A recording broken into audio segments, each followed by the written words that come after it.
ओमज्ञानतिमिरन्दश्ज्ञानाञ्जनशलाकया चक्षुरुन्मिलितं येन तस्मै श्रीगुरवे नमः। श्रीचैतन्यमनोभीष्टं स्थापितं येन भूतले स्वयं रूपा कदा मह्यं ददाति स्वपदान्तिकं। वन्देऽहं श्रीगुरून् श्रीयुतापदकमलं श्रीगुरून् वैष्णवांश्च श्रीरूपं साग्रजातं सगना रघुनाथान्वितं तं सजीवं साद्वैतं सावधूतं परिजनसहितं कृष्णचैतन्यदेवं श्रीराधा कृष्णपादान् सगना ललिता श्रीविशाखान्वितांश्च। हे कृष्ण करुणा सिन्धु दीनबन्धो जगत्पते गोपेश गोपिका कान्त राधा कान्त नमोस्तुते। तप्त काञ्चन गौराङ्गी राधे वृन्दावनेश्वरी वृषभानुसुते देवी प्रणमामि हरिप्रिये। वाञ्छाकल्पतरुभ्यश्च कृपा सिन्धुभ्य एव च पतितानां पावनेभ्यो वैष्णवेभ्यो नमो नमः। जय श्री कृष्ण चैतन्य प्रभु नित्यानंद श्री अद्वैत गदाधर श्रीवासादि गौर भक्तवृंद। हरे कृष्ण कृष्ण कृष्ण हरे हरे, हरे Ram Ram Ram Hare Hare. So we will continue the list of incarnations which is mentioned in this seventh chapter of the second canto. We are in the 27th sloka now. तोकेन जीवहरणं यद् उलूकिकायास् त्रैमासिकस्य च पदा सकटोपवृत्तः यद् भृङ्गथान्तर गतेन द्विस्पृशोर्वा उन्मूलनं इतरथार्जुन योर्न भाव्यम्. Okay, so there is no doubt about Lord Krishna as being the Supreme Lord. Otherwise, how was it possible for him to kill a giant demon like Putana when he was just on the lap of his mother, to overturn a cart with his leg when he was only 3 months old, or to uproot a pair of Arjuna trees so high that they touched the sky when he was only crawling? All these activities are impossible for anyone other than the Lord himself. Purport. One cannot manufacture a god by one's mental speculation or by numerical oaths, as has become a practice for the less intelligent class of men. God is God eternally, and an ordinary living entity is eternally a part and parcel of God. God is one without a second, and the ordinary living entities are many without number. All such living entities are maintained by God Himself, and that is the verdict of Vedic literatures.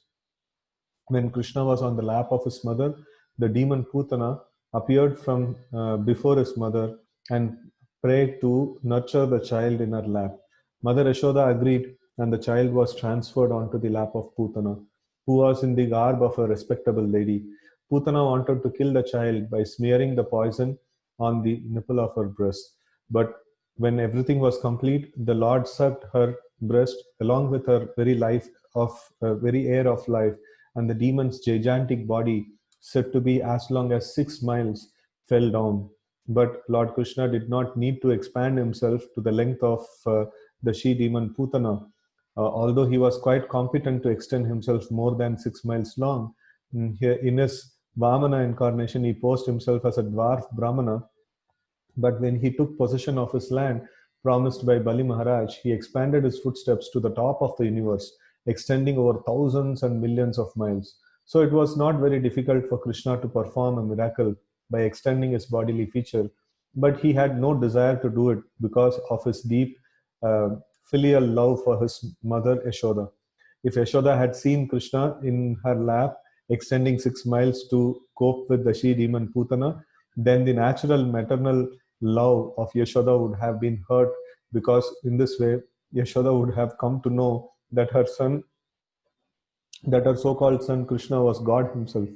And with the knowledge of the godhood of Krishna, Yashoda Mai would have lost the temper of her love for Krishna as a natural mother.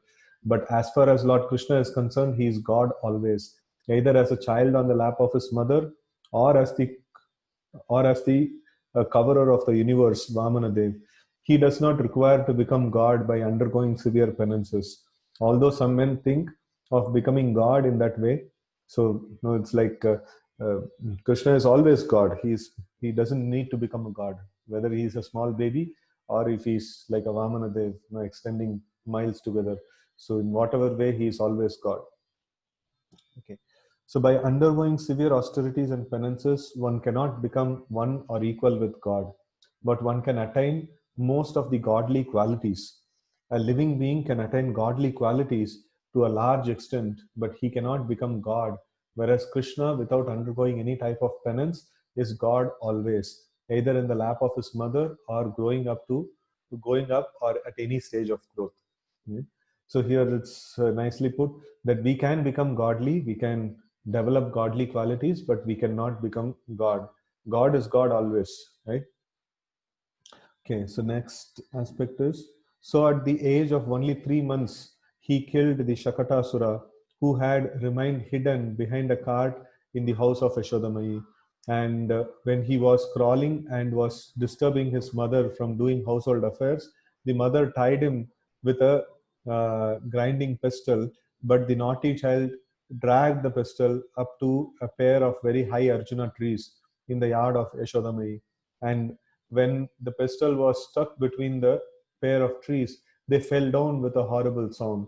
When Yashoda Mai came to see the happenings, she thought that her child had been saved from the falling of the trees by the mercy of the Lord, without, without knowing that the Lord himself, crawling in her yard, had wreaked that havoc. So that is the way of reciprocation of the love affairs between the Lord and his devotees. Yashodamai wanted to have the Lord as her child, and the Lord played exactly like a child in her lap, but at the same time played the part of Almighty Lord whenever it was so required. The beauty of such pastimes was that the Lord fulfilled everyone's desire. In the case of felling the gigantic Arjuna trees, the Lord's mission was to deliver the two sons of Kuvera, who were condemned to become trees by the curse of Narada, as well as to play like a crawling child in the yard of Yashoda, who took transcendental pleasure in seeing such activities of the Lord in the very yard of her home. Right? So, the very important principles here is mentioned. So, the devotees of Vrindavan, they don't understand Krishna as the Supreme Lord. No, they understand Krishna as their own small child, no playful child, and things like that. Even if he performs like Herculean tasks like this, no, like making the Arjuna trees to fall, no, they're very, very tall and gigantic trees, and no, overturning a cart or killing the demon Putana. So Krishna does in such a way that these people will not understand that he is doing all these things. No, he does it in such a way that he remains a small child, and he remains very, very innocent in all these this ones. And why? Because he doesn't want to obstruct the loving reciprocation that his parents are giving and the other devotees are giving to him. If they know that he is such a great person who can do all these Herculean tasks, so then these people will think, oh, this is somebody very great.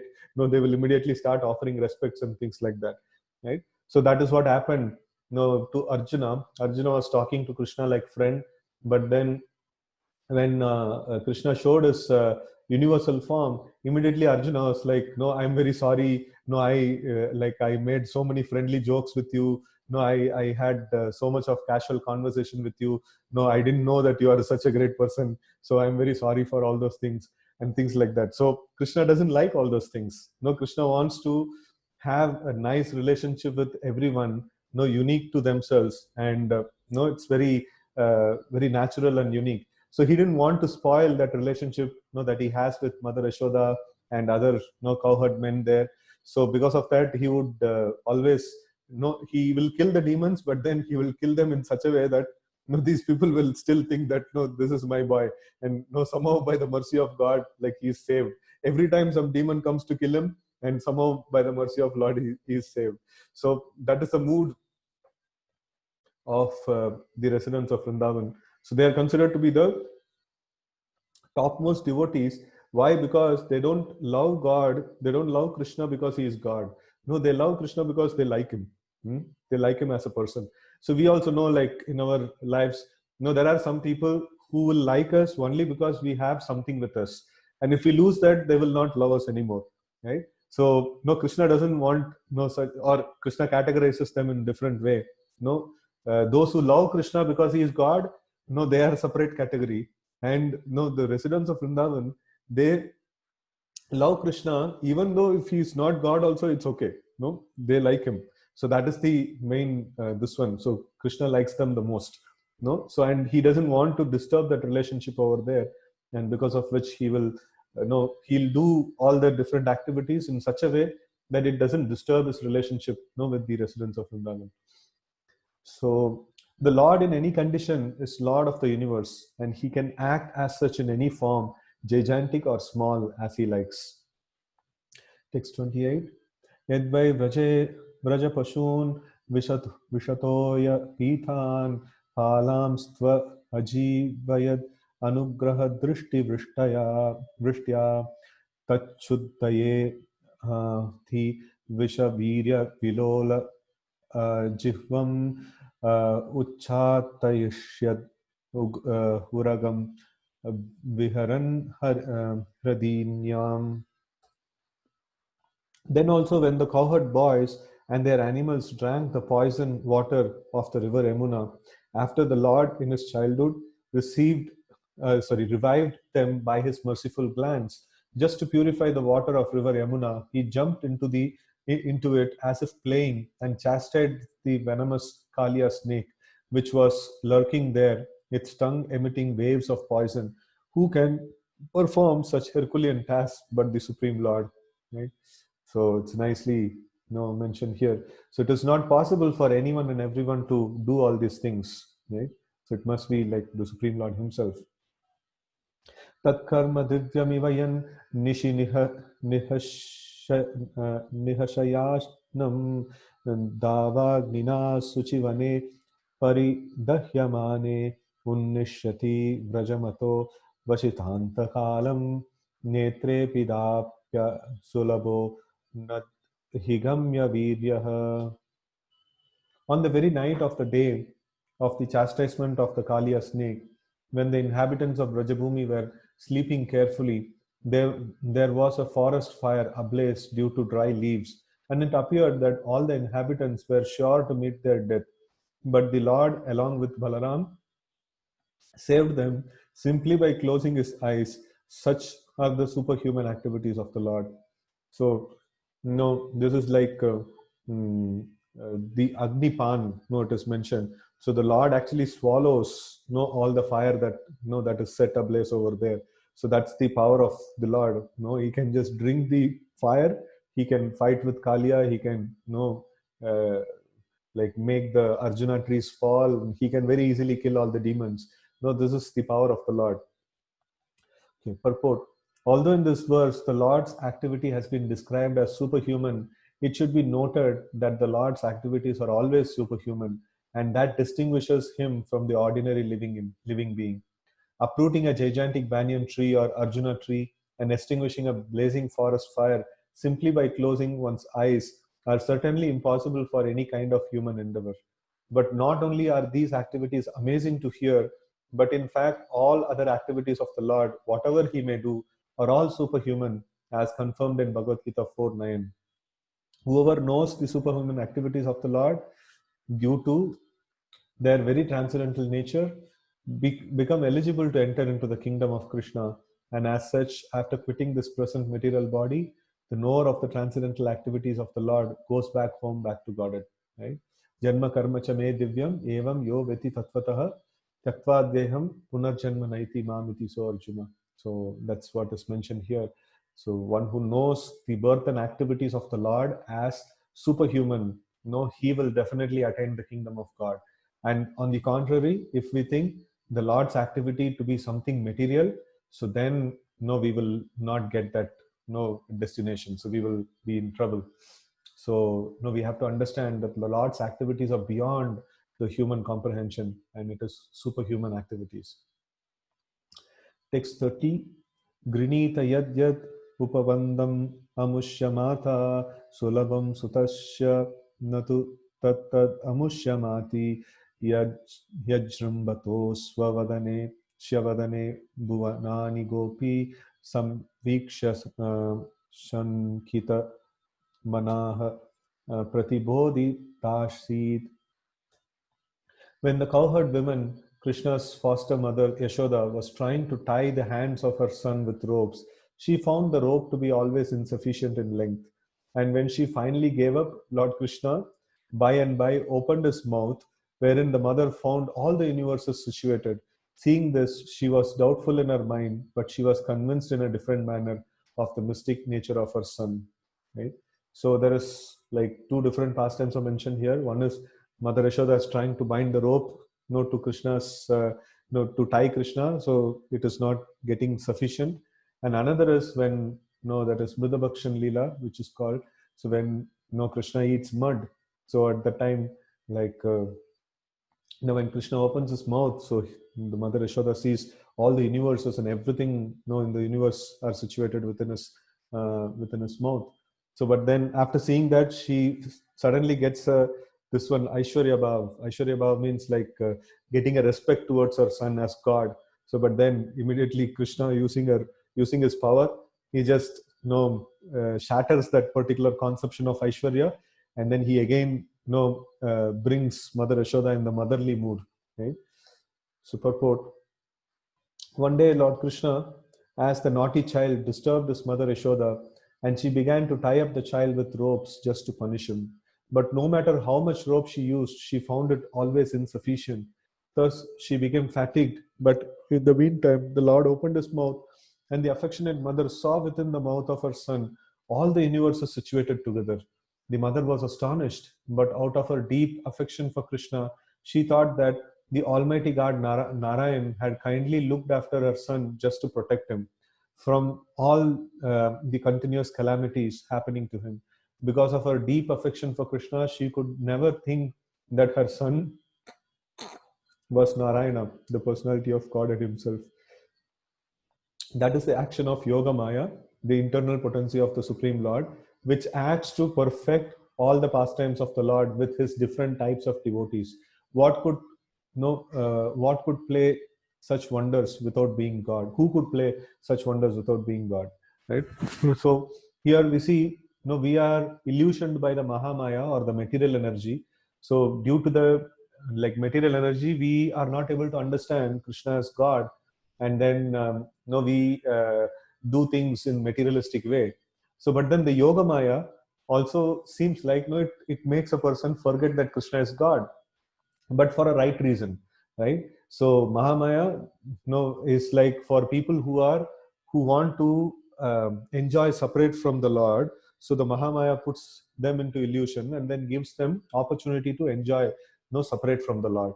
And Yoga Maya, so this also makes a devotee forget that no, Krishna is Supreme Lord, but then no, it is enhancing the pastimes of the Lord. So if Mother Yashoda knows that no, Krishna is Supreme Lord, how she will feed Krishna, how she will take care of Krishna. No, she will. It will be difficult for her to perform that role of mother. So there she has to forget that Krishna is Supreme Lord. That is when that loving exchanges will come perfectly. So in that way, Yoga Maya makes this one makes the devotee forget that Krishna is Supreme Lord, and then the sweet pastimes of the Lord actually takes place. So in this way, like these two mayas, like either we have to be in Maya somewhere. So if we agree to serve Krishna, we'll be in Yoga Maya. If we don't agree to serve Krishna, then we will be in Mahamaya. Right? So that is the two different mayas that are there. Okay. Text 31. Nandam cha mokshati bayad varunasya pashad gopan bileshu pihatan mayasunanacha anya pratham nishishayanam atishramena lokam vaikuntam upaneshya atigokulam sma. Lord Krishna saved his foster father Nanda Maharaj from the fear of the demigod Varuna and released the cowherd boys from the caves of the mountain, for they were placed there by the son of Maya. Although also to the inhabitants of Vrindavan who were busy working during daytime and sleeping soundly at night because of their hard labor in the day, Lord Krishna awarded promotion to the highest planet in the spiritual sky. All these acts are transcendental and certainly prove without any doubt his godhood. Purport. Nanda Maharaj, the foster father of Lord Krishna, went to take his bath in river Yamuna in the dead of night, mistakenly thinking that the night was already over. Thus the demigod Varuna took him to the Varuna planet just to have a look at the Supreme Personality of Godhead who appeared there, to release his father.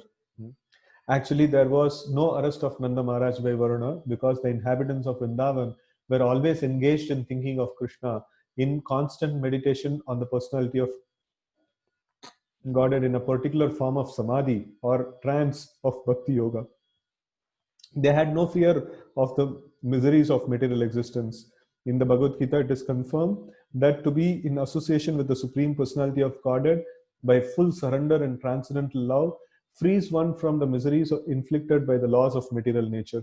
Here it is clearly mentioned that the inhabitants of Vrindavan were extensively busy in the hard labor of their day's work, and due to the day's hard labor, they were engaged in sound sleep at night.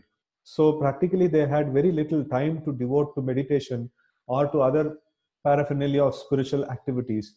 But factually, they were engaged in the highest spiritual activities only.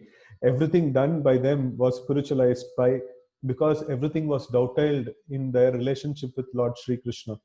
The central point of activities was Krishna, and as such, the so-called activities in the material world were saturated with okay. The central point of activities was Krishna, and as such, the so-called activities in the material world were saturated with spiritual potency. This is for the residents of Vrindavan, right? So that is the advantage of the way of Bhakti Yoga.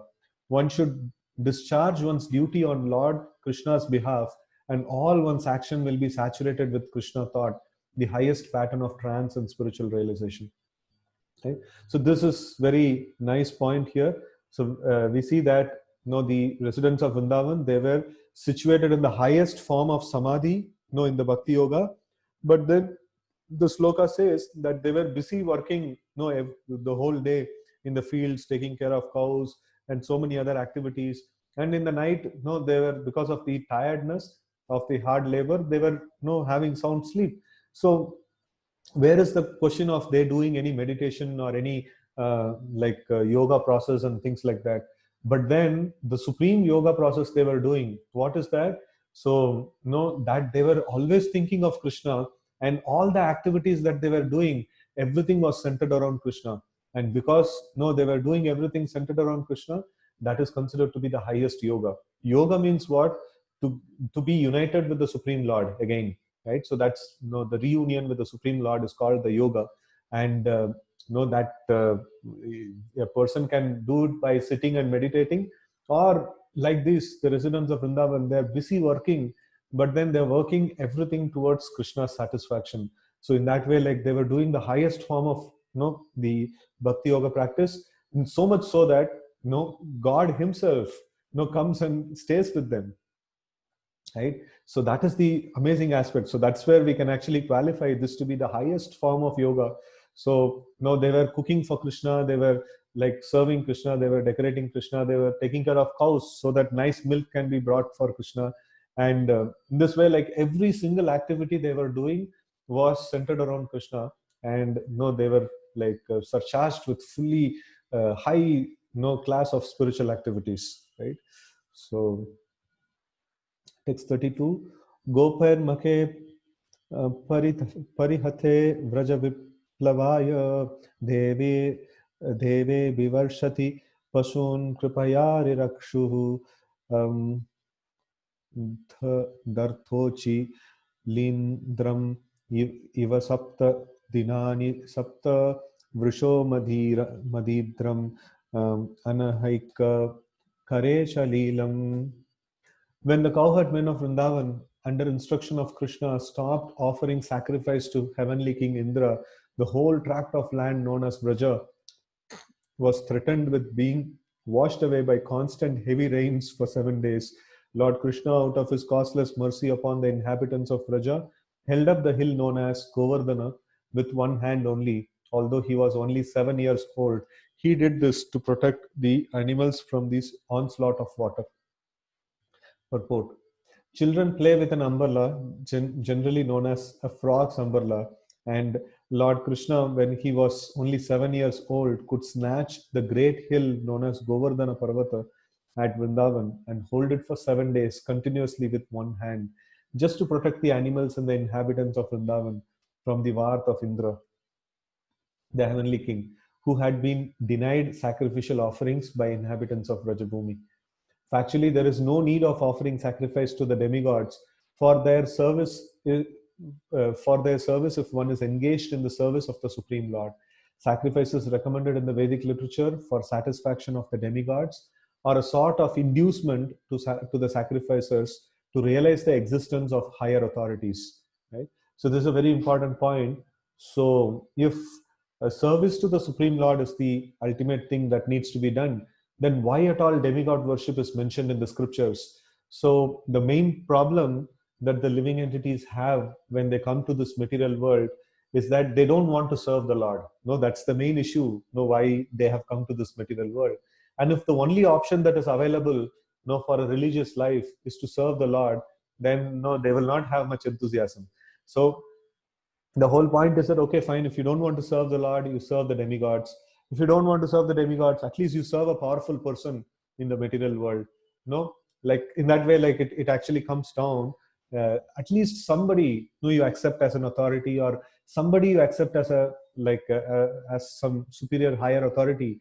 So then that habit of accepting a superior authority can be transferred to the Supreme Lord, in the mature state. So that is why the demigod worships are there.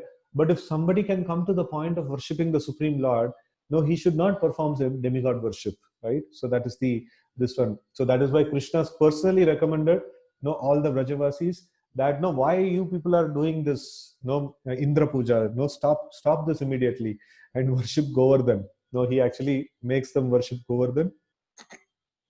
We all know that Govardhan is not different from Krishna. Even now, in many of the temples, we will find the Govardhan Shila, or the stones that are brought from Govardhan, is worshipped as Krishna. Govardhan is decorated like Krishna.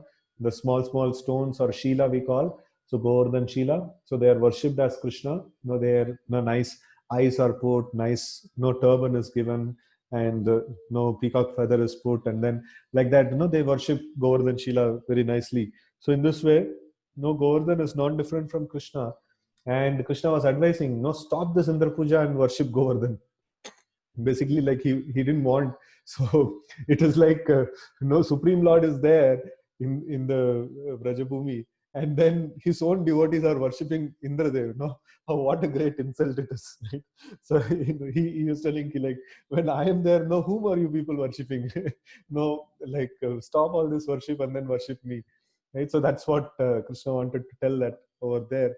And then Indradev, he became angry, and then he devastated the whole Vrajabhumi with lots of torrents of rain. But then Krishna lifted the Govardhan hill and protected everyone over there. Okay, so sacrifices recommended in Vedic literature for satisfaction of demigods are a sort of inducement to the sacrificers to realize the existence of higher authorities. The demigods are engaged by the Lord as controlling deity of material affairs. And according to Bhagavad Gita, when a demigod is worshipped, the process is accepted as the indirect method of worshipping the Supreme Lord. But when the Supreme Lord is worshipped directly, there is no need of worshipping the demigods or offering them sacrifices as recommended in particular circumstances. Lord Krishna therefore advised the inhabitants of Rajabhumi not to offer any sacrifice to heavenly King Indra, but Indra, not knowing Krishna in Rajabhumi, was angry at the not knowing Lord Krishna in Rajabhumi, was angry at the inhabitants of Rajabhumi and tried to avenge the offense. But competent as the Lord was, he saved the inhabitants and animals of Rajabhumi by his personal energy, and proved definitely that anyone directly engaged as a devotee of the Supreme Lord need not satisfy any other demigods, however great, even to the level of Lord Brahma or Shiva. That thus, this incident definitely proved without a doubt that Lord Krishna is the personality of Godhead, and that he was so in all circumstances, as a child on the lap of his mother, as a boy 7 years old, and as an old man 125 years old age. So 125 years is during the battle of Kurukshetra. In either case, he was never on the level of the ordinary man, and even in the advanced age, he appeared a young boy, 16 years old. So this yesterday also we discussed. So Advaitam Achyutam Anadim Anantarupam Adyam Purana Purusham Navayavvanam Cha. No, the Lord is always Navayavvanam. No, Lord is always no in the 16-year-old no form. Like he doesn't get older than that. These are the particular features of the transcendental body of the Lord. Okay. Kridan vane nishakara rashmi gauryam roshon mukha kalapadayata murchitena uddipita smara rujam vrajabrat vadu nam hartur harishyati shiro danadhanu kasya. When the Lord was engaged in his pastimes of rasa dance in the forest of Vrindavan, enlivening the sexual desires of the wives of the inhabitants of Vrindavan by sweet and melodious songs, a demon of the name Sankachuda, a rich follower of the treasurer of heaven Kuvera, kidnapped the damsels, and the Lord severed his head from his tongue. Purport. We should carefully note that the statements described herein are the statements of Brahmaji to Narada, and he was speaking to Narada of the events that would happen in the future during the advent of Lord Krishna. The pastimes of the Lord are known to the experts who are able to see the past, present, and future, and Brahmaji, being one of them, foretold what would happen in the future. The killing of Shankachuda by the Lord is more recent incident after the Rasalila and not exactly simultaneous affair. In the previous verses, we have seen also that the Lord's engagement in the affairs of the forest fire was described along with his pastimes of punishing the Kaliya snake, and similarly the pastimes of Ras dance and the killing of Shankachuda are also described herein. The adjustment is that all these incidents would take place in the future after the time when it was being foretold by Brahmaji to Narada. So this discussion is happening somewhere in Satya Yuga, and Lord came somewhere towards the end of Dwapar Yuga. It's millions of years difference, no, millions of years difference, and no, Brahmaji is telling all these things would happen. No, Krishna will come and he will do all these kinds of leelas. Okay? So the demon Shankachuda was killed by the Lord during his pastime so of Hortika in the month of Palgun, and the same ceremony is still observed in India by the burning of effigy of Shankachuda one day prior to the Lord's pastimes at Horika, generally known as Holi. So generally, the future appearance and activities of the Lord or his incarnations are foretold in the scriptures, and thus the pseudo incarnations are unable to cheat persons who are in knowledge of the events as they are described in the authoritative scriptures. So if anybody says like I am God, then immediately we should say, where is your name mentioned in the scriptures? No, like you are not mentioned in the scriptures, then you are not God. So text 34 and 35. Eche pralambakara dardura kesharishta malle bakamsa yavanah kapi paundrakadyaha अन्ये च शाल्वकुज बल्वलदंटवक्र सप्तोक्ष संबर विदूरत रुक्मिमुख्याः ये वा मृदे स्मृतिशालिन आत्त चापः काम्बोजमत्स्य कुरु संजय कैकयादाय कैकयाद्याः याशन्ति अदर्शनम् अलम बलपार्थ भीम व्याजावयेन हरिना न Nilayam तदीयम. All demoniac personalities like Pralamba, Denuka, Baka, Keshi, Arishta, Chanura, Mushtika, Kuvalyapida, elephant, Kamsa, Yavana, Narakasura, and Paundraka, great marshals like Shalva, Dvivida monkey, and Balvala, Dantavakra, and the seven bulls, Sambara, Vidurata, and Rukmi, as also great warriors like Kamboja, Matsya, Kuru, Srinjaya, and Kekaya, would all fight vigorously either with the Lord Hari directly or with him under his names as Baladev, Arjuna, Bhima, etc. And the demons thus being killed would attain either the impersonal Brahmajyoti or his personal abode in the Vaikuntha planets. Right? So the demons who are killed by the Lord, they attain liberation actually. That's the power of even enmity towards the Lord. Here all the demons are mentioned. And one particular thing to be noted here is that it is mentioned they would all vigorously fight either with Lord Hari directly or with him under his names of Baladev, Arjuna, Bhima, etc. So this gives a different kind of idea of the Supreme Lord. What does Supreme Lord means? Supreme Lord means Krishna, and his immediate expansion Baladev. He is also Vishnu Tattva. But then Arjuna and Bhima are Jiva, living entities like us. They are devotees of the Lord. But then how can this statement be made? They will fight with him under the names of Baladev, Arjuna, and Bhima. So that means fighting with Arjuna is also equivalent to fighting with Krishna. Fighting with Bhima is also equivalent to fighting with Krishna. Why is it mentioned like this? We have to understand a broader perspective of what is the Supreme Lord. Supreme Lord means he himself, his expansions, his devotees, his holy name, his holy dham, and anything that is connected to Krishna intimately is as good as Krishna, right? So that is why when we render service to Vaishnavas, we are rendering service to Krishna. We are rendering service to the holy Dham. We are rendering service to Krishna. When we are chanting names of the Lord, we are rendering service to Krishna. So in this way, we should understand that these elements, which are very, very intimately connected to Krishna, are non-different from Krishna. So when Arjuna kills somebody, it is as good as Krishna killing. If Arjuna fights with somebody, Bhima fights with somebody, it's as good as Krishna fighting. Because they are so intimately connected to Krishna, so they are non-different from him in that way, right? All the manifestations in both the material and spiritual worlds are demonstrations of the different potencies of Lord Krishna. The personality of Godhead Baladev is his immediate personal expansion, and Bhima and Arjuna, etc., right?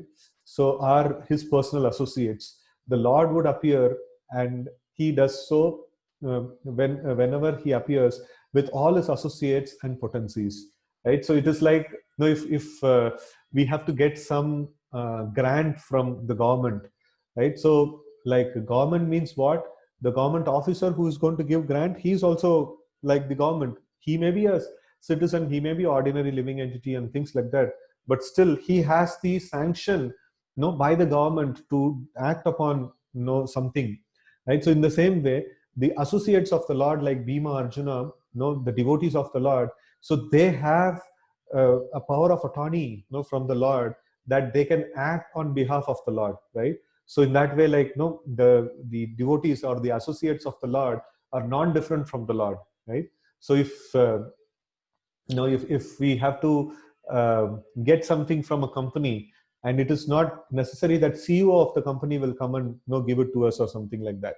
So he may send some representative to us, and then he will get the job done. So that representative is as good as the company, because he is going to do something which the company has approved upon him, right? So in the same way, now we can see that the devotees of the Lord are non-different from the Lord, because they are doing the confidential service of the Lord, right? So in that way, it is all these, when somebody fights with Bhima, it is equivalent to fighting with Krishna, like that. So in the same way, like we render service to the spiritual master or the Vaishnavas, it is equivalent to serving Krishna himself, personally. So therefore, the rebellious souls like the demons and demoniac men mentioned by the names like Pralamba would be killed either by Lord himself or by his associates. All these different affairs will be clearly explained in the 10th canto, but we should know well that all the above mentioned living entities entities killed would attain salvation either by being merged in Brahmajyoti of the Lord, or being allowed to enter into the abode of the Lord called Vaikunthas. This has already been explained by Bhishma Dev in the first canto. All persons who participated in the battlefield of Kurukshetra, or otherwise with the Lord or with Baladev, etc., would benefit by attaining spiritual existence according to the situation of their minds at the time of death. Those who are recognized the Lord would enter Vaikuntha, and those who estimate Lord as only a powerful being would attain salvation by merging into the spiritual existence of the impersonal Brahmajyoti of the Lord. Right? So two kinds of liberation is there. One is merging in the impersonal Brahmajyoti. That means just getting out of the material world. That's all.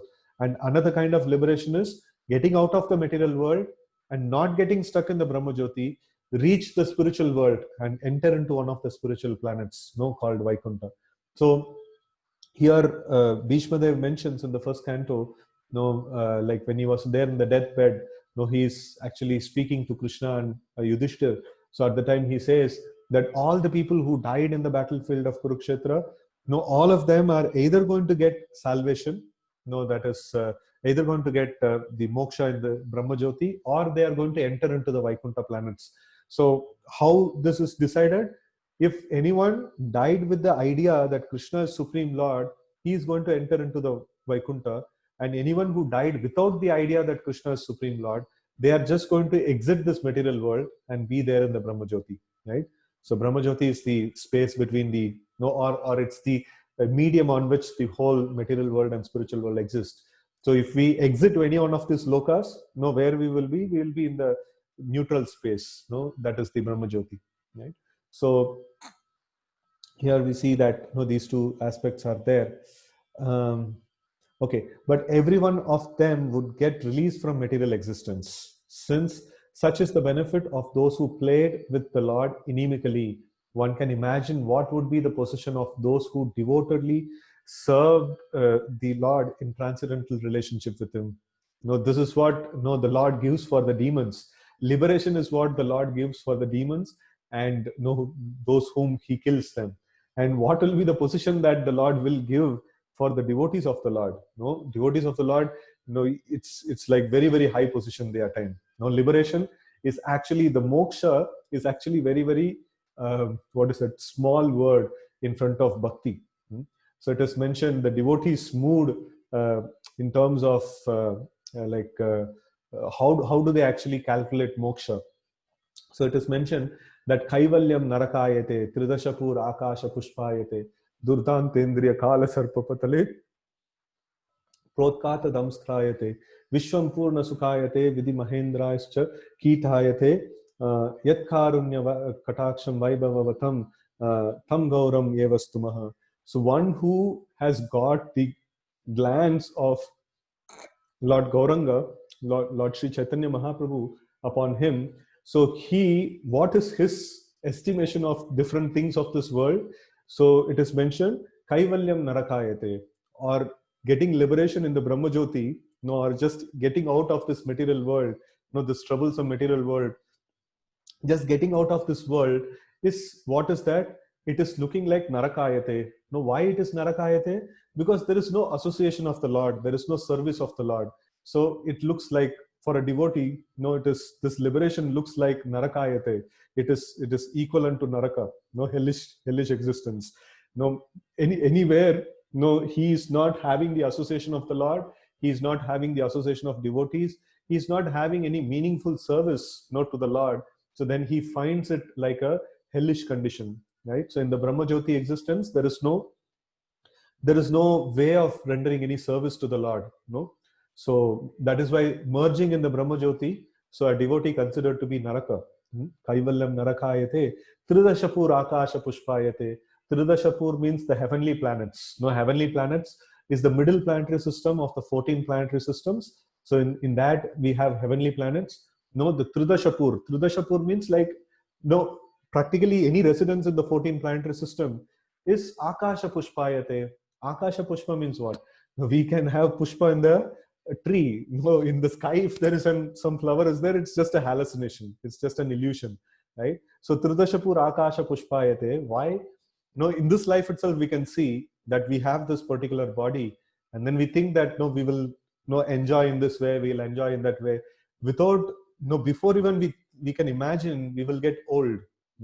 So we will get old, the white hairs will come, and then we will become invalid and things like that, and before we can even realize, we will be dead and gone from this world, right? So that is what is called Akasha Pushpa. So this body is not permanent. This body is not something that we can identify ourselves with. Every moment this body is changing. No, that is why it is called Akasha Pushpa, or an illusion, right? So Tridashapur Akasha Pushpayate, Durdantendriya Kala Sarpa Patale, Protkata Damstrayate. So for the devotee of the Lord, the senses are no more enemies. Why? The senses are compared to the venomous snakes, which has poison in the teeth. But then for a devotee, the poison is removed. Protkata damstrayate.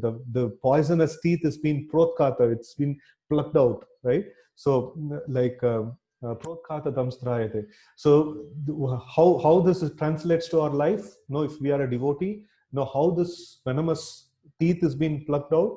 So it is the senses want to do sense gratification, to enjoy separate from the Lord.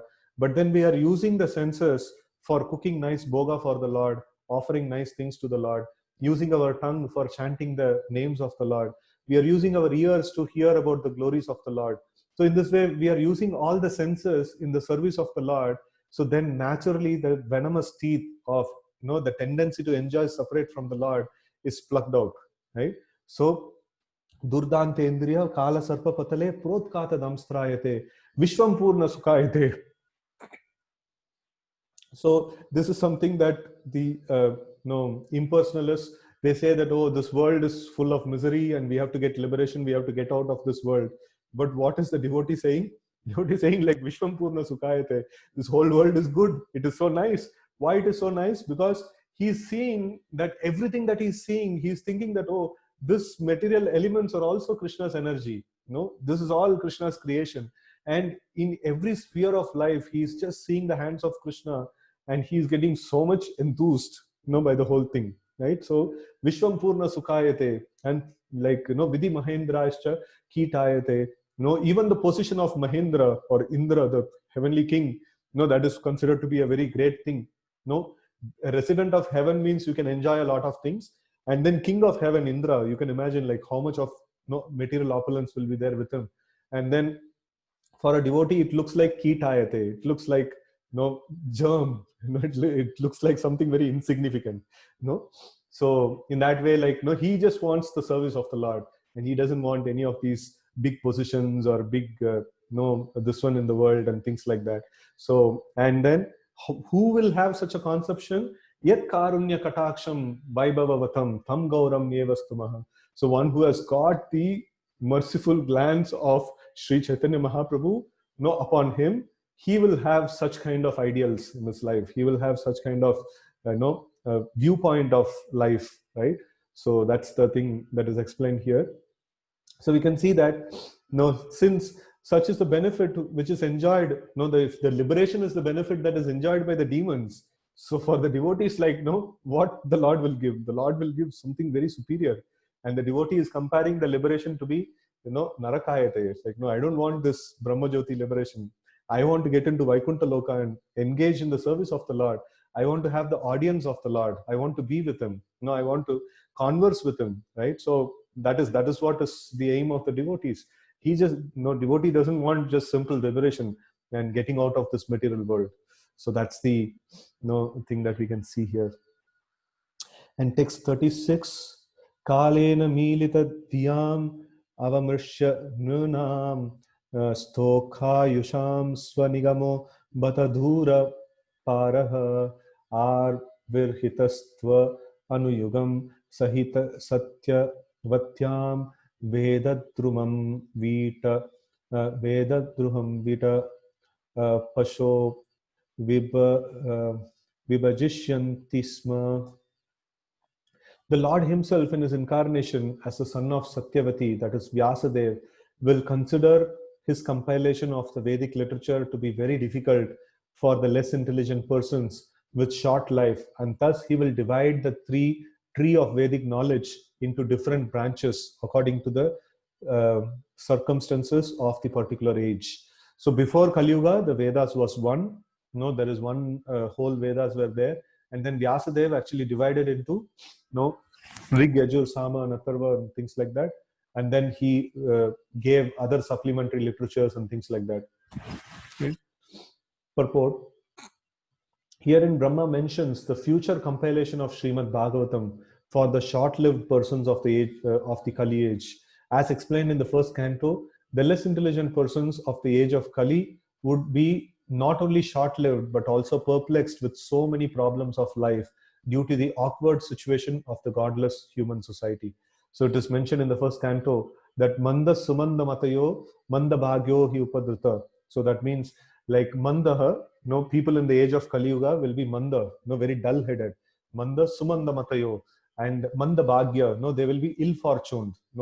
Even if anybody comes and says like, no, I am God and you want to have this benefit, that benefit, people will fall for it, right? So there is a whole market of gods that are existing. And this great fortune of reading such wonderful literatures, authorized literatures of Srimad Bhagavatam is there, which is coming from time immemorial.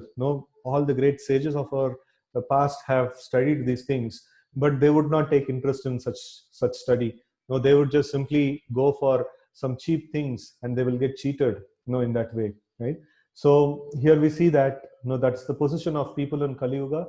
That is why a concise version of Srimad Bhagavatam is given. Otherwise, studying all the Vedic literatures and coming to a conclusion is very difficult. In this short life, we all of us have short life, right? So in this way, like we cannot understand the entirety of Vedic literatures. So that's the great contribution of Vyasadeva, that he gave this. He divided the Vedas and then he gave the essence of all the Vedic knowledge in the form of Bhagavad Gita and Srimad Bhagavatam. Okay. Advancement of material comforts of the body is activity in the mode of ignorance according to the laws of material nature.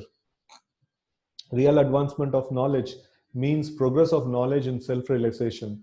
But in the age of Kali, the less intelligent men mistakenly consider the short lifetime of 100 years, now factually reduced to about 40 or 60 years, to be all in all.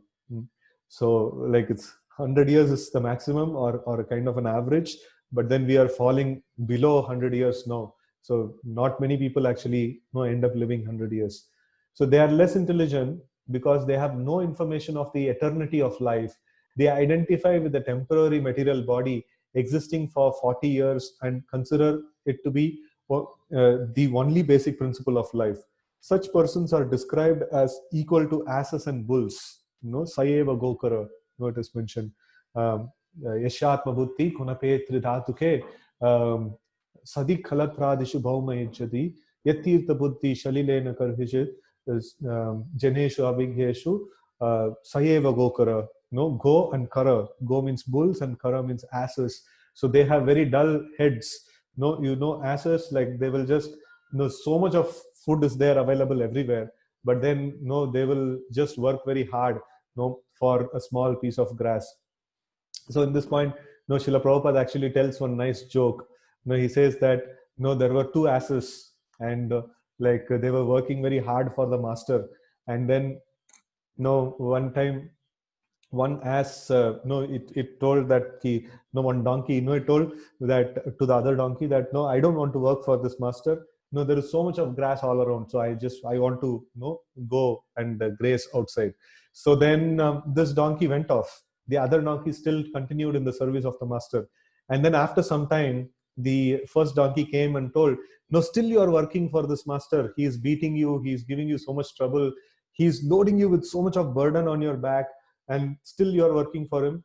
So then the second ass told that, you don't know, you are an ass. You don't know, what is my plan.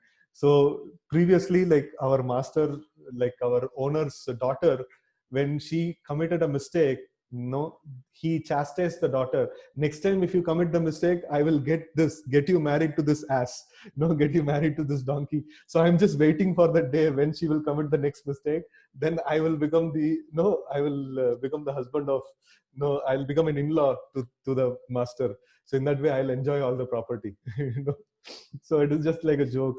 Anyways, that's this one, the asses. So they have so much of opportunity to graze all around, but still they will work very tiresome, work they will do for the master.